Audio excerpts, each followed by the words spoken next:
Akhirnya apa? Akhirnya anak kita yang cinta.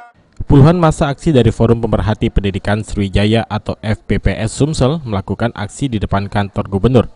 Aksi ini dilakukan dengan berorasi dan membentangkan spanduk tuntutan atas kejelasan dan kelanjutan sekolah gratis di Sumatera Selatan. Karena selama ini masih ada sekolah negeri, terutama sekolah unggulan yang memungut biaya. Massa aksi sendiri sempat ditemui Gubernur Sumsel saat melakukan orasi tuntutan. Gubernur Sumsel Herman Deru sempat memberikan penjelasan kepada massa aksi sebelum meninggalkan lokasi untuk menghadiri acara lainnya. Chandra Caniago, ketua aksi, menjelaskan, mereka menyadari sekolah unggulan memiliki fasilitas dan kualitas yang lebih, namun masalahnya anak yang bagaimana yang berada di sekolah. Jadi jika ada yang tidak layak yang masih berada di sekolah unggulan dan masih banyak pungutan biaya yang terjadi di sekolah lainnya meski bukan sekolah negeri unggulan, rakyat menjadi korban.